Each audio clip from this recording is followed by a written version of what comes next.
Y justamente para hablar de este tema tan importante nos acompaña el economista Mauricio Landó esta mañana. Él ya es un habitual aquí en nuestro living para hablar acerca de estos temas. Y bueno, ¿qué te parece, Mauricio, estas repercusiones que ha tenido este anuncio del gobierno? Buenos días. Buenos días, un saludo aquí a todos los televidentes. Evidentemente que las propuestas siempre se van dando de acuerdo a los intereses que se van presentando, ¿no?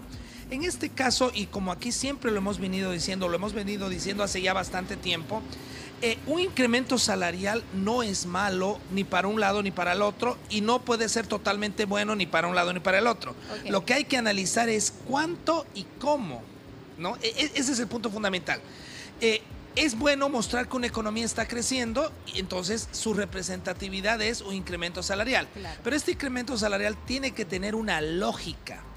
Y esa lógica es la que siempre yo vengo hablando ya en varios medios, en talleres, es la triangulación. Mauricio, justamente hablando de esta lógica, en un inicio la Central Obrera Departamental había sugerido un 10% al haber básico y un 15% al mínimo nacional. ¿Es esto lógico?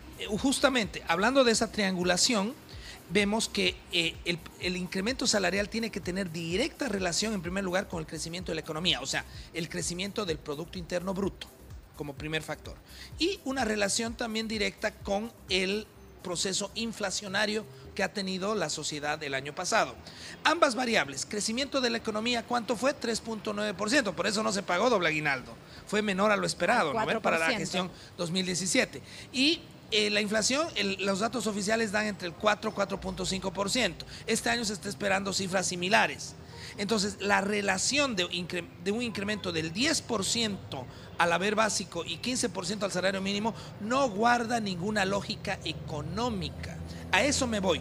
Y el hacer incrementos salariales sin lógica económica trae repercusiones muy, muy negativas para la economía. ¿Cómo cuáles, Mauricio? Por ejemplo, el primero, si tú aumentas el salario por encima de lo que la economía ha crecido, tu primer factor es inflacionario. Y a la hora de la hora viene el efecto de pérdida de poder adquisitivo. Al tener una pérdida del poder adquisitivo, ¿qué sucede? Tu incremento salarial se diluye. Es lo que yo muchas veces converso con gente, he conversado con gente de varios sindicatos, movimientos sociales, y les digo, o sea, es ilógico porque a la hora de la hora lo van a perder, porque todo lo que está por encima del crecimiento económico se convierte en inflación. Primer punto. Y segundo es el tema de la previsión por parte del ofertante, del empleador. Okay. ¿No? Dentro de la teoría de oferta y demanda, ¿qué pasa? El que previsiona dice, pucha, otro año más, no sabemos si habrá doble aguinaldo más, hay un incremento salarial. Ojo que viene el 1 de mayo, pero es retroactivo a enero. O sea, es un monto que tiene que tener previsionado, y la diferencia para una empresa de mediana dimensión o envergadura, entre un 3.5 y un 7, por ejemplo, es tremenda. Claro. Hay empresas que tienen 1,000 empleados, 800 empleados, o sea, hay todo un factor ahí un detonante. ¿Qué pasa justamente con estas empresas, con estas medidas? Exactamente, ahí viene el tema de la generación de empleo. Entonces vemos el empleo, la generación de empleo desde dos ángulos. El directo.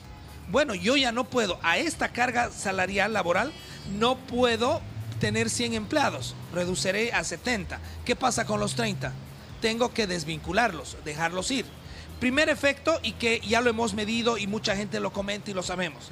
El segundo, el indirecto. O sea, tú dices, ok, está un año difícil, tengo a la gente, pero no contrato a nadie más. Y el otro no contrato a nadie más, y la otra empresa no contrato a nadie más, me quedo con los que tengo. Ahora, ¿cuántos egresados y titulados de institutos técnicos, de universidades tenemos por año? ¿Dónde se van a colocar? Ahí tienes el otro tipo de desempleo, el funcional a la parte académica. Y no solo eso, si demora, el otro día analizamos aquí mismo un estudio estadístico que señalaba que la gente estaba buscando empleo un promedio de 8 meses. ¿No? Según los datos de la anterior gestión. Quiere decir que tú sales de la universidad este año y te vas a encontrar con los que salieron un año antes que ti y los que saldrán un año después. Así es. Entonces, ¿qué es lo que sucede? La tasa de desempleo aumenta. Es una bola de nieve, ¿no? Por un lado. Entonces tú dices, bueno, estás matando o estás amortiguando el poco empleo formal que hay en Bolivia. Porque está todo lo que estamos discutiendo aquí, aumento salarial, que dice la COP, que no llega a ser más de un 37 a 40% de la economía. O sea, ¿y qué es lo que haces? Estás incentivando a que tanto el ofertante, el empleador, como también el trabajador empiecen a mirar el sector informal como bonito. Ahí dices, ahí no tengo que hacer nada de esto. Y el otro dice, bueno, ahí recibo mi sueldo completo. Y empiezas a generar motivantes dentro de la economía a que hay un traslado de la parte formal a la informal, cosa que tampoco queremos. Entonces, por ningún lado cierra. Mauricio, nos ha quedado bastante claro esta figura que nos has dado de que el incremento salarial tiene que ir hermanado con un crecimiento de la economía nacional. ¿Qué factores son los que influyen para que no haya un crecimiento en la economía nacional? Básicamente tienes que ver tu matriz de insumo-productos. ¿Qué está sucediendo? La reducción de ingresos del gobierno y del Estado por parte de exportaciones se ha visto menguada ya desde el 2014. Primer punto. Se ha visto menguada por varios factores. Uno de esos, la reducción de precios internacionales. Ojo, pero no solo es eso. No estamos desarrollando proyectos de exportación ni megaproyectos, que si bien se los ha anunciado, para estar al día de hoy no tenemos consolidado los volúmenes de venta al exterior. Seguimos siendo un país exportador de materias primas o con estos megaproyectos de industria procesada pero básica, ¿no? ¿Qué sucede? El Estado reduce sus ingresos. Eso, por la fórmula de coparticipación, reduce a las gobernaciones y a las alcaldías. O sea, se contagia a todo. Y mucho más en un modelo económico donde planteas que la inversión pública es el motor de la economía. Porque, ojo, cualquier aumento salarial, doble aguinaldo, todo lo que querramos en esta sociedad, al día de hoy, el que tiene mayor peso en pagarlo es el Estado. No, o sea, con las empresas públicas y con el sector público como tal, administrativo, financiero, todo lo que abarca. Entonces, ¿qué es lo que sucede? El Estado ha visto la cascada de flujo y de dinero que ha ido yendo. Vemos el caso mismo de Santa Cruz con el tema de Incahuasi. Ese es un tema puntual, jurídico, técnico, legal, pero en general la economía como tal se ha visto menguada. ¿Qué es lo que tú necesitas para que una economía despegue? Yo siempre he dicho, o sea, es una palabra simple, inversión extranjera e inversión local. Para que se dé la inversión extranjera, tienes que disminuir el riesgo país. Ahí intervienen muchos temas políticos y muchos temas de planteamiento de modelo económico.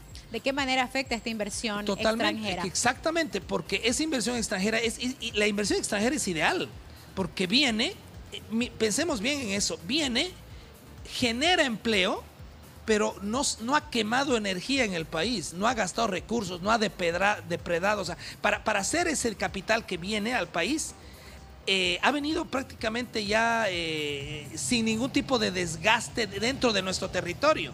Entonces habría que aprovecharlo. Yo no conozco un solo país que esté creciendo, que haya crecido y que haya dado saltos estratégicos económicos altos si no es a través de la inversión extranjera. Alguien me pregunta, ¿qué es lo que necesita un país para crecer? Inversión. O sea, es la variable mágica, la I que todos deberíamos tener en nuestra cara. Inversión. Y para terminar este punto es bien importante. Sí. O sea, también interviene la inversión local. O sea, tienes que dar motivadores para que el empresario, el generador de empleo, se agrande, se expanda y quiera seguir produciendo más. Para dar un ejemplo, ¿qué tipo de inversión tendría que dar el gobierno, por ejemplo, a los empresarios? Lo que sucede, esto no es novedad, lo que sucede aquí en la China y en Andrómeda. Incentivos tributarios y reducción de carga laboral, que va contraria a estos incrementos salariales y las tentativas de dobles aguinaldo que hemos tenido en varios discursos ya desde el 2014. Perfecto. Eso es lo que frena y para, ¿no? Mauricio, para que le quede claro a la gente, quiere decir entonces que desde el punto de vista económico, técnico, científico, si lo quieres llamar así, si la economía del país crece un 1%, el incremento salarial debería ser de un 1%. No me debería decir que la correlación es 1 a 1, así tan exacta, pero tendría que estar en el rango. Perfecto. En ese rango. Se hace un análisis un poco ya de demanda por regiones, porque hay regiones que crecen más que otras. Ese es el tema y con esto quisiera terminar. Siempre en toda nuestra ley, carga impositiva, carga laboral, todo nuestro mecanismo nacional histórico es universal en el territorio boliviano, sabiendo que en Bolivia tenemos regiones distintas con distintos niveles de crecimiento y sabiendo que hay sectores de la economía que crecen más y sectores que crecen menos y sectores que no han crecido. Más bien que ha pasado todo lo contrario. Pero sin embargo la norma trata a todos por igual. Otros países tú ves que han logrado generar sistemas donde se puede tener control del Estado tan exhaustivo en el que tú mides todo por sectores, por área, por ciudad, por región. Entonces toda política económica, monetaria, fiscal, impositiva, guarda relación a este análisis ya más detallado de la economía. Perfecto. Que llegaría a decirse es mucho más apropiado, ¿no? Mauricio, para finalizar la entrevista entonces, teniendo en cuenta tu conocimiento de economía y también de los informes que brinda el gobierno de crecimiento en nuestra economía, ¿cuál debería de ser el incremento al salario nacional? Esta propuesta, la última de 3.5, guarda relación con crecimiento del año pasado, 3.9, y el salario mínimo no tendría por qué crecer porque ya hay un crecimiento dentro del haber básico. Perfecto. ¿No ve? Entonces, la propuesta del gobierno en este momento estaría bastante que ha sido acertada. consensuada con los empresarios privados. Perfecto. Desde el punto de vista de modelo económico ya está dentro de la plataforma negociable. Las otras propuestas son... Ahora, evidentemente, como se dice, muchas veces tú propones algo muy arriba para ir negociando, pero me parece que el rango es muy alto. Muy bien. Muchísimas gracias, como siempre, Mauricio, por habernos acompañado. Claro que sí, un placer para mí. En esta mañana deliciosa, ¿no te parece que el clima está muy lindo? Ahora ¿sí? trabajar bajo techo. Muy bien. Nosotros nos quedamos tomando un cafecito, parece? pero mientras tanto continuamos con más del Día, la revista. Un saludo. Gracias.